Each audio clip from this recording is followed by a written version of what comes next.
this is more than presenting a finished job, let's say. We are presenting an idea and a research agenda. I mean, so we are, in this sense, we follow the steps of Chad, who started showing lots of data, lots of charts, and that's exactly what we are going to do.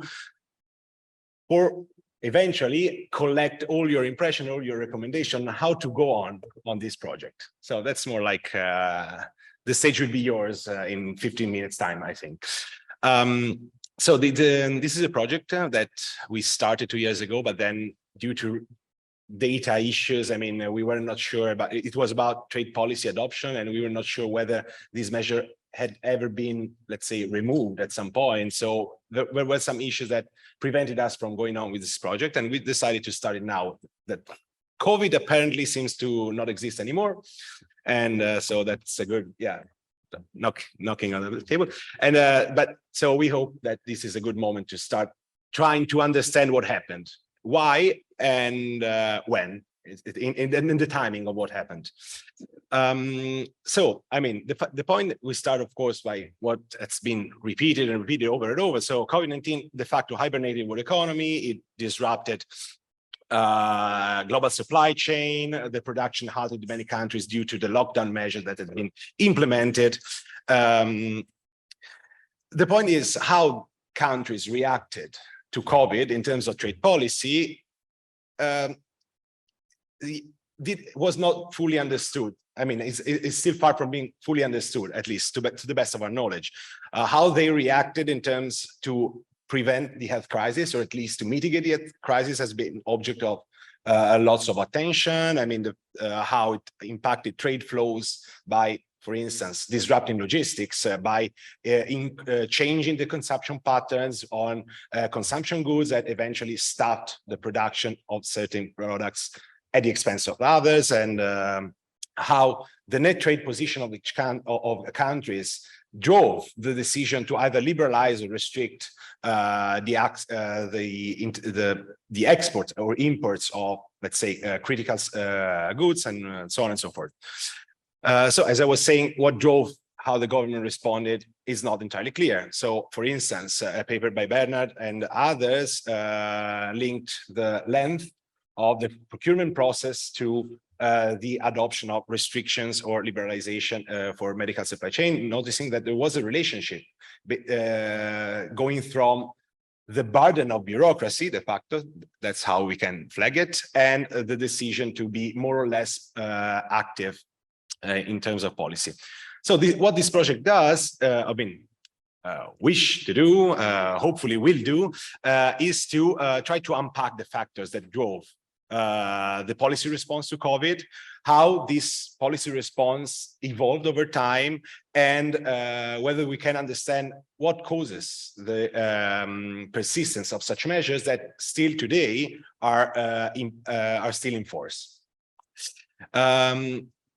Now it's the Chad's-like kind of presentation, so we show a bunch of graphs to convince you that something was going on, and it's still there. Here is from a paper we made describing the GTA dataset by Simon Evenet.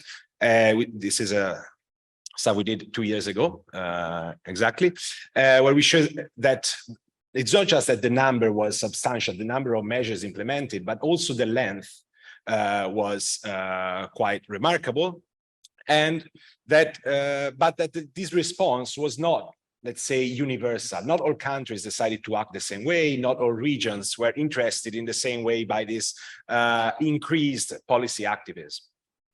What's interesting is that also in terms of duration, there was a strong heterogeneity. We see that usually countries or groups of countries, for instance, you have in the top left corner, we have the EU essentially, decided to adopt corner solution, either very long, long-lasting measures on the liberalizing, on the facilitation side, or very long-lasting measures on the restrictive side.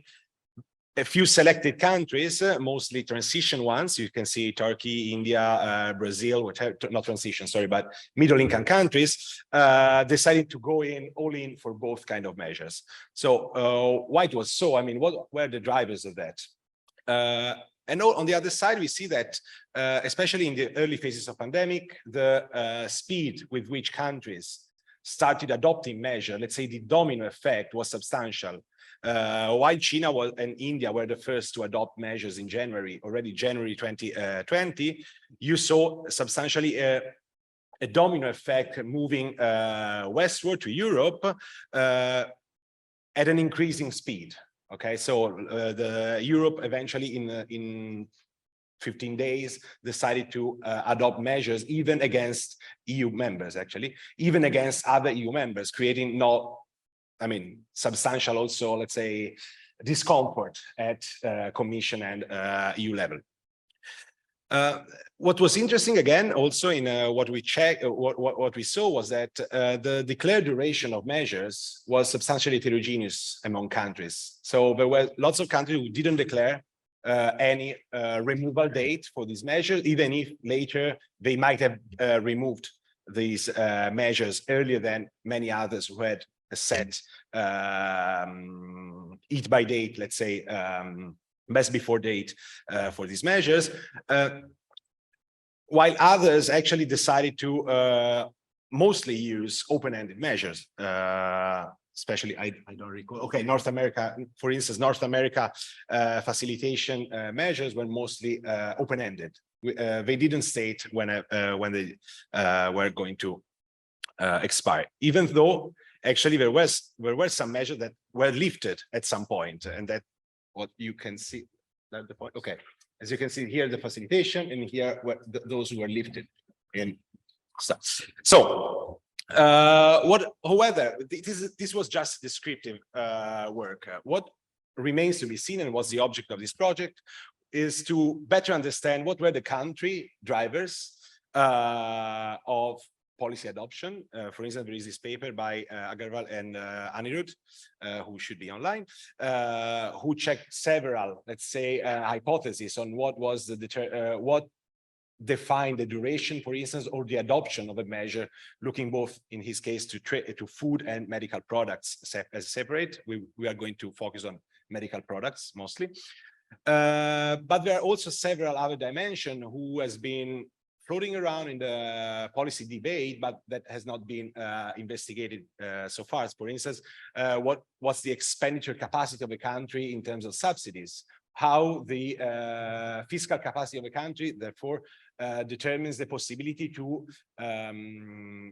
first impose and then keep some measures, for instance, facilitating or providing production subsidies and whatever in the economy.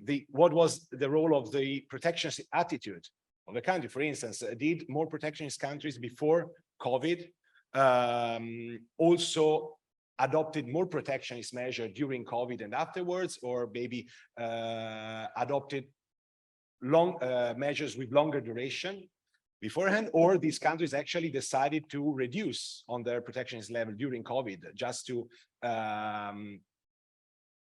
make front to the emergency. And the other part, which has not been investigated yet, is the dynamics of this trade policy adoption. So why some countries assuming that their position, let's say in terms of trade, was neutral. They were producing whatever they need. They didn't need it, let's say, to facilitate the imports of some goods, or didn't need to restrict the export, and decided yet to move. Was this hiding, let's say, something they were waiting for, being justified to turn protectionist, for instance, or liberalist to some extent? And also, what factors drove eventually the decision to set or not this kind of sell-by date? Okay, and here we are some trends, which we started doing this by trying to understand some of the trends going on. And we want to show you so that you can look at this wonderful graph and make up your ideas, and then perhaps giving yours to us. So, for instance, if we see in terms of age group, we find that high income and upper middle income countries were the most active. That could have been somewhat expected. Both in terms of numbers, the left-hand side charts, and in terms of duration. For instance, high-income countries made the most extensive use of measures, with no removal date stated. If we look instead of the let's say of the distribution of the duration, that's becomes pretty clear, because high-income countries on the top were much more likely to adopt longer lasting measures, even when the expiration date, let's call it, I called it in many ways, so I'm sorry about it, the removal date was declared. So here in this third chart actually, we are excluding open-ended measure, and yet we see that high-income countries are also adopting more lasting measures, even those who were declared to, I mean, we knew they would have lasted more. Then other trends, of course, looking at the average duration, okay, by, here is not, sorry, income group, I didn't change the title, is by the government effectiveness. So the ability of the government to actually make things work, let's say very brutally. And we see that the number of measures overall, if we don't distinguish between what they are, tend to be more or less the same. But for instance, we have some heterogeneity in terms of what these measures were about. For instance, we have import policies for less effective government, and production subsidies for more effective ones. And it's somewhat counterintuitive if you think about it, because import policy measure then, I mean, I'm not showing it, but tend to be mostly restrictive. So that's something that goes against what we would have been expecting by looking at this descriptive. Then looking at, okay, at the pre-COVID tariff levels, again, we have here, okay, here I changed. Okay, I did lots of mistakes in this graph, sorry, that's no longer the government effective indicators, that's the protectionist attitude, okay? And again, we see it was supposed to be another. So here we have, so focus on the second graph here, please. And we see that, again, above median tariff level before 2019 were related to, on average, a higher number of measures overall, because the sum is larger, but less protectionist countries, I mean, lower than median tariff level were related to a higher number of measures with no declared removal. Here again, a bit, but the difference not substantial. Then also, for instance, how countries integrating global value chain might drive this the decision to be more or less active. That's something that I think we all can agree in, and we see that actually that's once, at least this time, confirmed in the data, because we see that less integrated countries, so below an average GVC participation, measures as total, so both backward and forward linkage together, tend to adopt much more measure and mostly restrictive. Of course, they have less to lose by imposing measures. Nope, sorry. Okay, yes. Again, this is again duration, and we see that not just that, but also have a longer duration. Okay, and finally, so stop. I'm stopping here with what we're describing. If we look by net trade position, we see that net importer and net exporters had very different, show very different behavior. In this sense, with net importer most likely to implement import policy again, and with longer duration. And that's again, it's somewhat expected. With net exporter instead also acting on the import side, and that was not really what we might have thought about, and mostly through production subsidies. Okay, this is not really like, but with just the exception maybe of the FDI policy that many countries operated through FDI policy, and the duration of these measures tend to be quite longer in perspective compared to the other.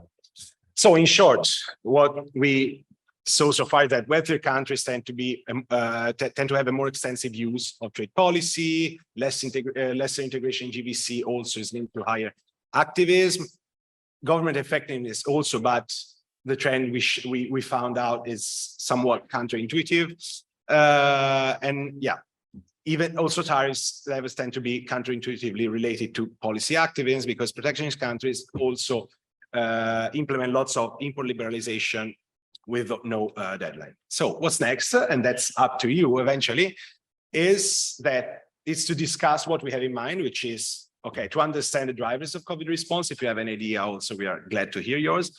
Was this response rational or not? Could we identify a domino effect? So people started following or not? Some early adopter in this sense. And also what drives the decision to make the experiment? What we are looking is, what's the framework? What the model can be used to actually study this topic, which is interesting, and let's hope it remains limited to the 19 pandemic, but that could also have future repercussions should other kinds of events like that happen again in future. I mean, I don't want to, I mean, again, knock on wood, but that's it. So please, now show it, give us your ideas.